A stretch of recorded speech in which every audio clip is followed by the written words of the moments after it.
Coming up next on NewsDepth, where do Americans get their news? Farms are dealing with water issues. Mary talks about a few of our top crops, corn and soybeans. And what can rocks tell us about our state's history? NewsDepth is now.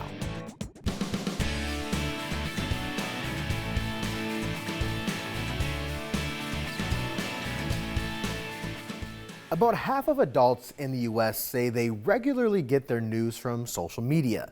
But is that always the best source of information? Hello, I'm Gabriel Kramer. Thank you for joining us. Well, getting news and information from social media can be okay much of the time. I mean, we all do it. Some things on social media might be inaccurate. Media literacy is the ability to critically analyze what we learn from media to determine its credibility, which is why the U.S. Surgeon General is asking for a warning label on social media apps for the threat it poses to young minds. Julia Vargas-Jones has more. It's fast, it's convenient. A lot of the time they're going there for entertainment. Most news consumers on Facebook, Instagram, TikTok, and X report seeing inaccurate news at least sometimes. But X and Facebook users are most likely to say they see news that seems inaccurate often. There's sort of like a different level of expectation on these platforms than on the traditional ways that people are getting news. A key question is who's the author? Who made this? Question that follows up is why? What's the purpose? And younger minds might have an even harder time. Just because they know how to use the technology doesn't mean that they understand the consequences. On Monday, the U.S. Surgeon General demanding Congress add a warning label on social media apps for the threat they pose to children. Not only have companies not demonstrated that their platforms are safe for kids, but there is growing evidence of harm. A warning label would help parents to understand these risks. Many parents don't know that those risks exist. But advocates say legislation is no substitute for education. It's not enough. It's never enough. The young people need to have the skills themselves. Thank you, Julia. And that brings us to our poll for this week. Where do you get your news? Jump over to our poll page to vote. You can choose between social media, television, this can include NewsDepth, of course, radio, newspapers, or from other people. And this is a multiple choice poll, so remember to select all that apply to you. Last week, we talked about the different roles people have played in our democracy, and we wanted to know what you thought was the best way to be an active citizen. Let's check out the results of the poll. Whoa, 58% of you said that the best way to participate in a democracy is to do a mix of everything. I think I agree. 25% of you voted for voting. See what I did there? About 9% of you said that staying informed is very important. 5% of you said your idea of democracy definitely includes public demonstrations. And 3% of you think more people should run for office. We already know that almost anyone can post on the internet. Almost anyone can make their own website or write their own blog. And almost anyone can post on social media sites like Instagram, Facebook, YouTube, you name it. But how do you know if the information you see on the internet is 100% true? Sometimes people post misinformation. Misinformation is information that is untrue. For example, rumors, false data, or sometimes even completely made up stories. When misinformation is presented as news, it can spread confusion or fear. One strategy to practice quality media literacy is to check for evidence. For example, if you see a post on Instagram that claims dogs can now speak fluent Spanish, Hola, soy Newshound, el perro de las noticias. It's important to first check for evidence. If the account does not reference any experts or official news sources, then that claim could be misinformation. Another clue to look for is an author's name. If an article posted online doesn't say who the author is, that might not be a trustworthy source. Last of all, do some double checking. If a news source makes a claim that sounds surprising, you can look up other sources to see if they're saying the same thing or something different. So, even as you're watching NewsDepth, feel free to find even more news sources. For our Right to Us this week, we want to hear your tips for knowing if a news source is credible. Tell us what it is you look for in an article or report that indicates the news is accurate. You can send us your answers by using our inbox form on our website or by sending us an email to newsdepth@ideastream.org. I can't wait to read what you all have to say. Last episode, we talked about the mental load life can take on a young person like all of you, and we learned that sometimes talking to a peer can really help. So we wanted you to share some supportive words. Let's see what you had to say by opening our inbox. Maya from Gordon Dewitt Elementary in Cuyahoga Falls starts us off with some science. Dear NewsDepth, I think you should talk to someone you know or write down your problems and keep it somewhere special. It's good to express your feelings. It makes you feel a lot better, and if you need to, you can always give a good cry. It releases a chemical called oxytocin. I learned that from a science video on YouTube. Noah from Marion Local in Maria Stein is encouraged with some simple words. I can do this, you can do it. This would be what I would like to hear when I'm having a bad day. Ireland from Claggett Middle School in my hometown Medina sent in these supportive words. Dear NewsDepth, something I like to hear when I'm having a bad day is you are making a difference. Luke from Frank Elementary in Perrysburg likes to think of a goldfish when they are starting to feel stress. Dear NewsDepth, when I'm having a bad day, I like to hear the word goldfish. The goldfish has a memory of 8 seconds, so when someone says goldfish, get the bad stuff out of your mind.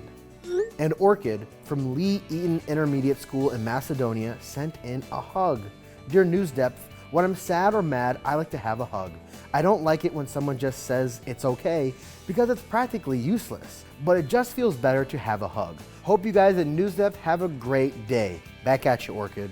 Thanks for writing in, everyone. I think a lot of these should be on motivational posters. It's nice to have the reminder some days. Okay, now let's dig into some more news. Farmers in Texas are unable to water their crops. The crisis is attributed to a prolonged drought and a contentious 80-year-old water treaty between the U.S. and Mexico. Texas water authorities report that reservoirs along the Rio Grande are at record lows. And while Mexico is expected to fulfill its treaty obligations by October 2025, the delay has already devastated local agriculture. Agriculture is the science or occupation of cultivating the soil, producing crops, and raising livestock. Rosa Flores has the story. Just turned 71 and growing citrus. That's always been my passion. Jose Silva, a citrus grower in the Rio Grande Valley of South Texas, takes us to a grove he hasn't irrigated since January. Well, this grove is about 25 years old. To show us how his life's work could be in peril due to lack of water. As you can see the leaves folding and the fruit, how small it is because we haven't been able to irrigate like we should. The culprits, he says, are both natural and man-made. There's the years-long drought that has reservoirs along the Rio Grande at all-time lows, according to Texas water authorities, and a dispute between the U.S. and Mexico over an 80-year-old water treaty. I'm in South Texas. Under the 1944 treaty, Mexico, which you see over my shoulder across the Rio Grande, owes the U.S. about 390,000 Olympic-sized swimming pools of water so far this 5-year cycle, which ends October 2025. Currently, about 90% of the country is enduring its most expansive drought since 2011. We have a 1944 tratado. Mexico's foreign ministry points to that years-long severe drought and says it plans to meet its treaty obligations by the October 2025 deadline. But it's too late for some farmers. Not only have some citrus growers pulled and burned their wilted groves. When you see this, it's just heartbreaking. It just breaks your heart. The entire South Texas sugarcane industry is dead, forcing the state's only sugar mill, a $100 million business that employed more than 500 people, to close in April. Tudor Yulhorn is the chairman of the Rio Grande Valley Sugar Growers. So is this equipment going to be sold? Yes. And says a group of 90 farmers went from harvesting 35,000 acres of sugar cane and churning giant piles of sugar like this one to producing less than 10,000 acres in February. Do you in part blame the State Department for not forcing Mexico to provide the water? It's definitely the fault of the State Department because this has occurred under Republican administrations and it's recurring right now under a Democratic administration. You start to feel like maybe the State Department doesn't care about you very much. The State Department tells CNN that the agency continues to urge Mexico to make water deliveries and continues to work with Congress to resolve the issue. Thank you, Rosa. Farmers in Minnesota, on the other hand, are dealing with too much water. A 2-year drought ended thanks to excessive rain, which has also led to excellent growth in forage, hay fields, and pastures, benefiting cattle and hay farmers. But the heavy rains have also caused significant issues. David Schumann is on the field. Let's be clear off the top. No drought is better than drought. Butch Cardinal just wishes the rainfall had been more spread out this spring. It's never perfect. It's never average. So, the farmers deal with it. On Butch's All Good Organics farm in Lino Lakes, the excessive rain and heats meant good news and bad news. First, the good. The forage, the hay fields, the pastures, phenomenal. Growing just great. It's good for the cattle farmers, great for the hay producers. We're going to have a beautiful hay crop. But then the rains brought problems too. It keeps us out of the field. The tractors can't go. They sink, it's mud, everything gums up, plugs up. Butch says a week ago, this land here was completely submerged in water. Not only did it put him behind in his growing schedule, but look at these pepper plants. He says they're already dead, a complete lost cause. But I still have enough in the ground I'm okay. The rain's been enough to do something that hasn't been done in about 2 years, eliminate drought in Minnesota. The best thing for drought conditions would be a long-term steady rainfall, so you can get it, you can soak it into the ground, and that can help with those drought conditions. Otherwise, when we do get a lot of storms at once, and you're looking at the flooding concerns. More rain is in the forecast too, and knowing when and how much, well, that's just part of Butch's job. Thank you, David. Farming, or agriculture, is a key part of Ohio's history and economy, dating back to Native Americans and early European settlers who grew crops like corn and beans. Today, Ohio is a major producer of soybeans and corn used in food, animal feed, biofuels, and so much more. Mary Fecto has this week's Know Ohio, all about the industry.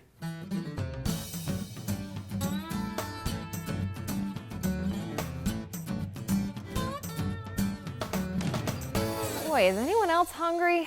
It's getting close to lunchtime, and thankfully, I've got lots of delicious options. But do you ever think about your food? I mean, really think about it. Almost everything we eat was grown for us by a farmer.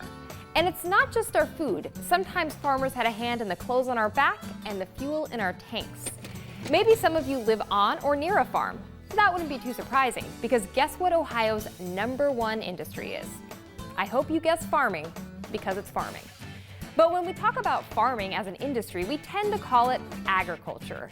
That's just a fancy word for all the different types of farming, from raising animals to growing crops. But farming is also one of Ohio's oldest professions. Before Ohio even officially existed, the people who lived here made their living farming. Ohio's Native Americans grew corn, beans, and all kinds of veggies, like squash, sweet potatoes, and cabbage. And the first European settlers in Ohio also took up the trade. Before the 1800s, there was no Kroger or Giant Eagle. If you wanted to eat something, you had to grow it yourself. And that's exactly how the first Ohioans fed their families. They raised wheat, corn, and other grain crops. By 1849, Ohio produced more corn than any other state, and that's still one of our top crops today. But our #1 crop is the soybean. Soybeans and corn are #1 and 2 because they're so versatile. Even if you don't see these guys on your dinner plates, they can be used to feed animals or used to make biofuels, sweeteners, and cooking oils. But we're coming up with new ways to use them every day, like in plastics and building materials. If you've driven around our state, chances are you've seen one of these farms in action. But sadly, the number of farms in our state is on the decline. By the early 1900s, most Ohioans were living in urban areas. And today, farmers as a group are getting older and older.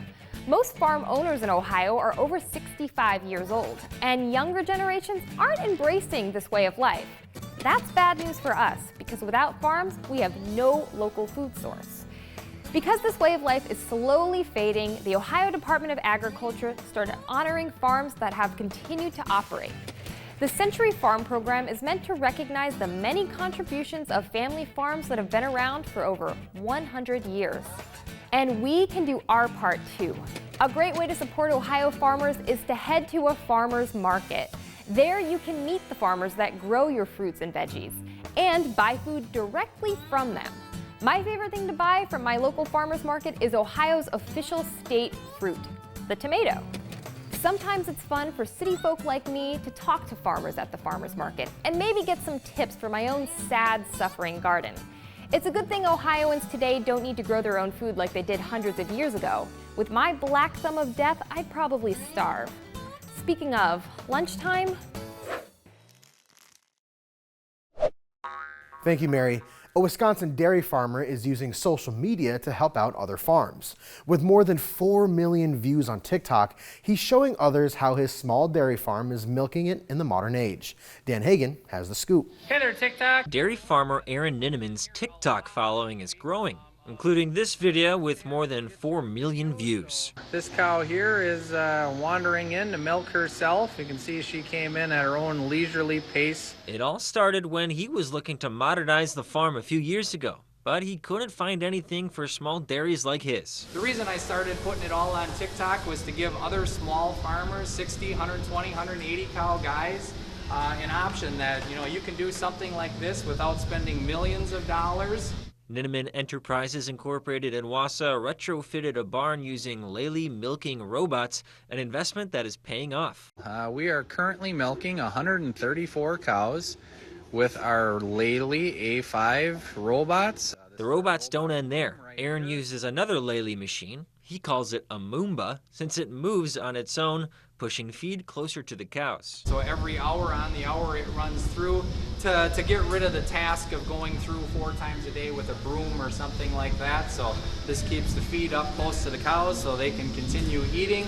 Proving that through technology, small dairy farms aren't going anywhere. It just makes it nice for a family farm that everything can get done kind of in a timely fashion, and yet it's profitable enough to keep on going. Thanks, Dan. You know who would really like that story? Newshound, of course. He loves a little saucer of milk in the morning.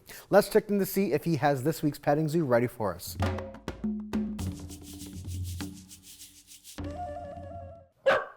Hey there, Newshound.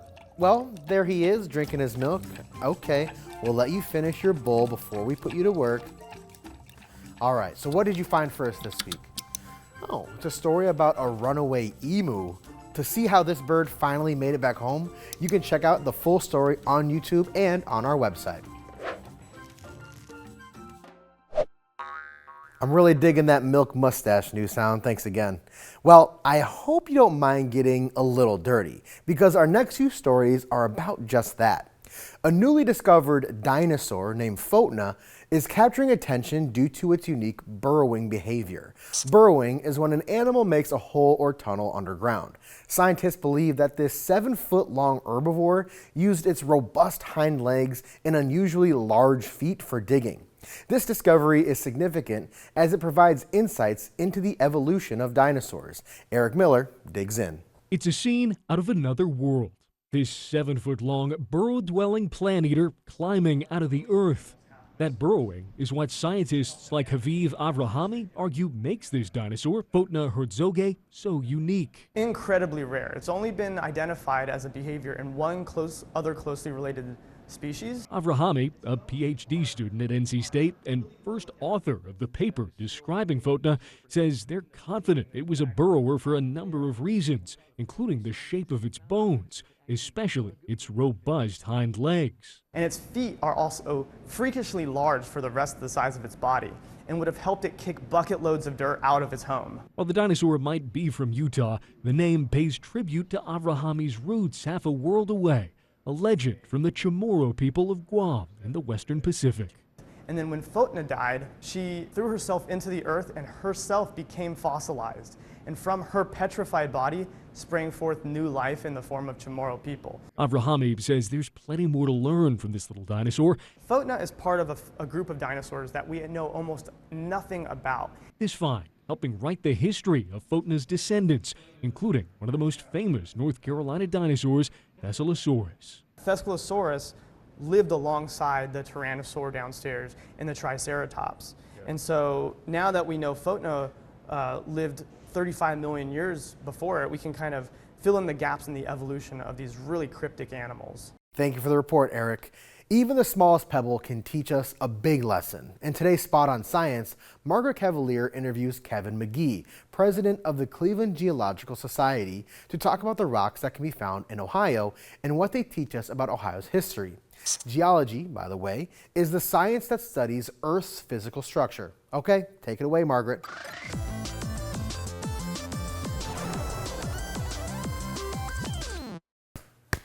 Ever get a pebble stuck in your shoe? It can be annoying for sure, but even the smallest rocks can teach us a big lesson. To learn a little more, I invited Kevin McGee, president of the Cleveland Geological Society, to rock it out in the studio. I started by asking him, what exactly is geology? So geology is technically the study of rocks, but I really look at it as the study of the Earth's history. The rocks, when they were laid down, the minerals were deposited, the world was very different than it was now. And they can tell us a lot about what the Earth looked like when those rocks were put down on the surface. Neat. So you brought in a lot of Ohio rocks. So if we look at them like clues, we can find out some more about Ohio's history. We can tell what Ohio was like back 200, 300, 400 million years ago. Awesome. Well, let's get digging. Okay. So we have sandstone. This is Brea sandstone from just south of Cleveland in Brea, Ohio. And at the time when this rock was laid down, we were a river delta. With the division between the ocean and the land, we were right on the edge. And big rivers were carrying eroded rock from big mountains that no longer exist in Canada to the north, down here and deposited as rivers went into the ocean. And then this right here is coal, and the coal was deposited when we were more inland. We were swamps, and again, south of the equator, 300 million years ago. And it's all ferns and trees that don't exist today, all dead and compacted and forming coal. And then we have salt here. Salt was laid down in the Silurian about 425 million years ago. And the salt was from this area being an ocean and then being dried up, and then an ocean, then drying up, and then an ocean. And we just got layer upon layer upon layer of salt. And some of it is light colored, some of it's dark colored, depending on the minerals that were in the water when the salt evaporated or when the water evaporated. That's neat. What about this next guy? So that is world famous Cleveland shale. It's a very black flaky rock, and it tells us that the world back then was under 300 or 400 foot of ocean, at least here in Ohio. And it was interesting because it was a stagnant sea. There was no oxygen on the bottom of the sea, and nothing could live there. And it forms a very dark rock when it does that. But we know that there was life in the upper waters because large fish like Dunkleosteus, the big armored fish, when it died would drift to the bottom of the sea and get buried and fossilized. And so we know that there were animals living in the upper waters, but in the lower waters, it was just all black, silty rock stuff that eventually became rock. Oh, wow. And how about this one? Because this guy's got some interesting kind of seashells in it. It does. Yeah, this is limestone, 400 to 450 million years old. And it actually has all sorts of little creatures in it. Some you can't even see, little diatoms, things that live in the water. And when they die, they drift to the bottom. They form a lime mud. And then within that, there's also corals and shells and things like that. And they all eventually get turned into rock together. And what do some of these rocks get used for today? So limestone you see a lot on gravel driveways, on breakwalls along the lakefront. For the sandstone, it was used a lot in the past for grindstones and also for buildings. You would see it in building materials and even making curbs. They used it for curbs as well. And then what about the shale? What is that used for? There really is nothing that shale is used for. It's just too flaky and too soft, and so it just sits there. Nobody uses it for anything. Well, we can use it for figuring out more about Ohio's history. Yeah, you know, it does. Awesome. Well, thank you so much for coming in. It's been really interesting. Thank you. My pleasure. I think that means that our state rocks. Thank you, Margaret. You know who else rocks? Our A+ award winners. We are continually impressed by students who know what they want to do in life and take the steps to reach their goals. That's the reason this week's A+ award winners are the Business Professionals of America at Bookville Community Learning Center in Akron. The Business Professionals of America, or BPA for short, are 6th, 7th, and 8th graders who are honing their skills for leadership in business or other related fields. Michael told us that it's not just about learning about public speaking and how to use spreadsheets, but it's also about building your confidence. Quincy added that BPA has really helped him to work with other people and to develop goals and strategies. Malaya told us that it really helped her learn how to advocate for her ideas and what she believes in. You see, BPA students get to participate in competitions that challenge the students to work together and communicate effectively. Jocelyn explained to us that in the competitions, they have to give public speeches and even record videos. Zion and Michael told us that they use all kinds of editing software, especially CapCut, to make their videos, and Braylon told us that they will be really organized with their thoughts and ideas so that they can communicate effectively when making videos and giving speeches. The BPA team at Bucktle has been scoring high marks in their competitions. After competing at the State Leadership Conference held in Columbus, they became national qualifiers to attend and travel to Chicago for the 2024 Business Professionals of America National Leadership Conference. This group of Bucktle Griffins left us with some wise words that really motivated us to make this season of NewsDepth the very best. They told us that if something is important enough to put your name on it, it's important enough to do your very best. Congratulations to the Business Professionals of America from Bucktle Community Learning Center in Akron. I think we're out of time for today's episode, but let's keep the conversation going. You know, we always want to hear from you, and there are plenty of ways for you to stay in touch with us. You can send us a letter. We're at 1375 Euclid Avenue. That's Cleveland, Ohio. Zip code here is 44115. And you can email us at newsdepth@ideastream.org. Plus, you can catch all of our special segments on YouTube. Hit subscribe if you're old enough so you don't miss out on any of our new videos. Thank you for joining us. I'm Gabriel Kramer. We'll see you right back here next week.